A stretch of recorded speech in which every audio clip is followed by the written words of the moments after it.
Hello, this is Pastor Stephen Anderson from Faithful Word Baptist Church in Tempe, Arizona. And today I want to teach you your first Greek Bible verse. And this is probably the most famous Bible verse from the Greek New Testament, which is John 1:1. What we know in English as, "In the beginning was the Word, and the Word was with God, and the Word was God."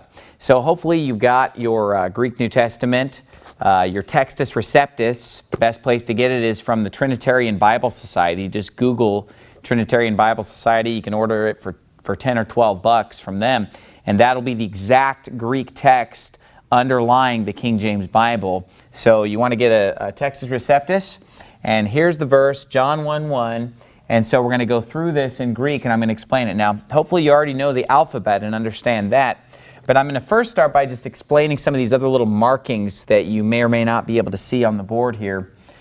First of all, any word that starts with a vowel, okay, it's going to have like a little apostrophe up above it.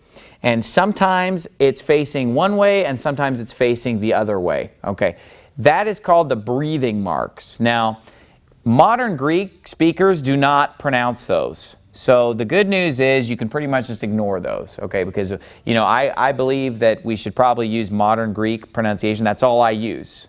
And so that's what I'm teaching. But these little commas that either go forward or backward up above the words that start with a vowel, those are breathing marks that in modern Greek pronunciation we're going to ignore those. So that's the good news. But then what you'll also see is accent marks, okay? Some of those accent marks look like typically what we think of an accent mark like in Spanish, either going forward or backwards. And then some of them look sort of like the Spanish tilde above this letter, for example. And those accent marks, they tell us where to put the stress on a word, where to put the accent, which syllable to accent when we pronounce that word. So here's how this verse is going to be pronounced. Enarchi in ologos. Whoops, forgot a letter here. Enarchi in ologos, ke ologos in pros ton theon, ke theos in ologos. Okay? So you notice I'm putting the stress or the accent on the accented syllables. En-archi. Okay, so the accent is on the last syllable in this word archi. En-archi in ologos. And notice in logos, I'm putting the stress on the first syllable because that's where the accent mark is.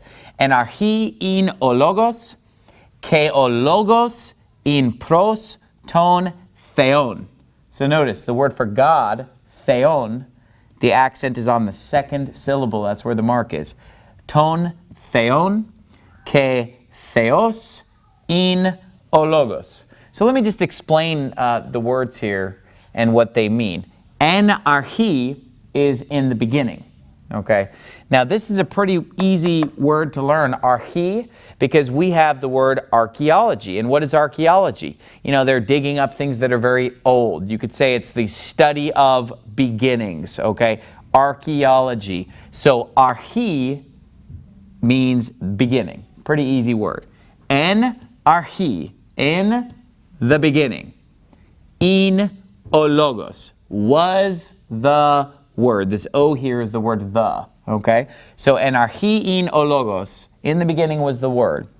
Ke o logos, ke means and. Ke o logos, and the word. In pros ton theon. In means was. Pros in this context means with. Ton theon is the God. Okay, sometimes in Greek, the word the will occur in front of God in places where we wouldn't put it in English. You know, it's just a difference between English and Greek. We don't say the God very often, but in Greek, sometimes they use the word the differently than we use the word Greek in English. So it's ke o logos in pros ton theon. And again, we're using modern Greek pronunciation.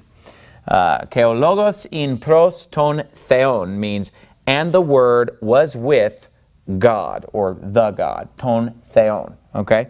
And then the last phrase here says, ke theos, and God, in o logos, was the word. Now, if you remember in English, this says, in the beginning was the Word, and the Word was with God, and the Word was God. Now, you'll notice that in the Greek New Testament it says, and God was the Word. Now, don't let that confuse you or bother you and say, oh, it's different in the Greek. It's not different. It's only different to those who don't understand the language. And let me just explain to you something about Greek. In Greek, the word order is not the same as it is in English. In English, the word order is very important, subject, verb, direct object. Well, in Greek, because of the way the language is inflected, you can move things around and get the exact same meaning. You can basically, instead of saying, for example, I hit the ball, you could say, the ball hit I. But you don't mean that the ball's hitting you. The way the words are inflected in Greek, you're still saying I hit the ball, you're just putting it in a different word order. So the word order is a lot less rigid in Greek. Things can be moved around. So basically what I'm trying to say is that saying ke theos in o logos is not any different at all from saying, ke o logos in o theos. I mean, it's not really any different. I mean, you're just putting it in a different order. Doesn't really matter. Okay? So it's saying the exact same thing, that the Word was with God and that the Word was God. Okay? So again, enarchi in o logos, ke o logos in pros ton theon, ke theos in o logos. Okay, is how that's going to be pronounced. This is a good verse to memorize, probably the most famous verse in the Greek New Testament. So we talked about the word archi, and we talked about the word logos means the Word. Okay, pretty famous words. Now, you'll notice that with the word theos here, theos means God. Now, theos should remind you of the word theology, for example. So this is another one that's pretty easy because we derive our word theology from theos. But you'll notice that these two words have a slight difference here. Okay, theos ends in an S, theon ends in an N. They both mean God, but the reason why this one ends in an S and this one ends in an N, or ni, as we would say it in Greek, is that this one right here is in the nominative case, and this one right here is in the accusative case. Now you say, what in the world does that mean? Nominative case, accusative case?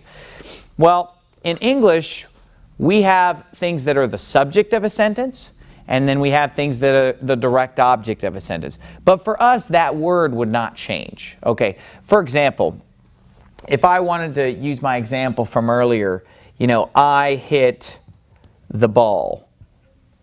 Okay, in this sentence, I would be the subject, hit would be the verb, and then the ball is the direct object. Now, if I wanted to say the ball went over the fence, well, now ball is the subject of the sentence, right? But it's still ball. It doesn't change. Whether I'm hitting the ball and it's the object, or whether the ball is going over the fence, then the ball is the subject of that sentence. We don't change the word ball. It's still just ball, okay? But see this word I right here? I hit the ball. When it's a subject, it's I, but we do change the word I when I becomes the object. If I said someone hit me, notice that I has now become me, okay? If I said I went over the fence, I'm the subject, it's I.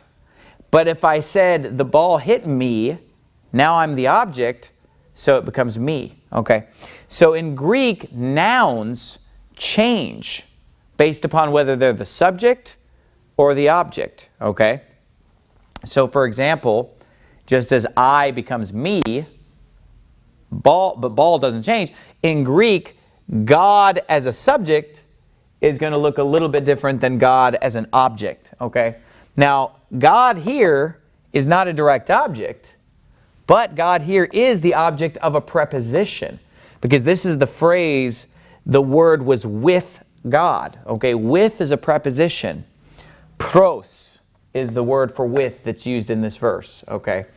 So because God here is the object of a preposition, it needs to become theon, not theos, which would be when it's the subject, such as God was the Word or the Word was God, where it is a predicate nominative, or it is nominative because it's the subject.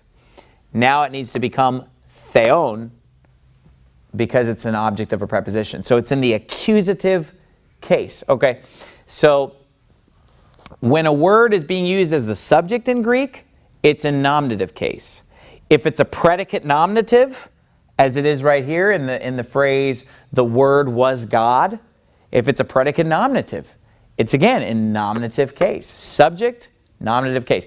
But when it's an object, such as a direct object, or the object of certain prepositions, of which pros is one, then it's going to be in the accusative case. So, theos becomes theon. Okay? And everything else in this verse is pretty straightforward, right? I mean, that's probably the only thing that would kind of throw you for a little bit of a loop when you first look at this verse. Everything else is pretty straightforward. It's pretty basic. So let's go through it one more time. Enarchi in o logos. Ke o logos in pros ton theon. Ke theos in o logos.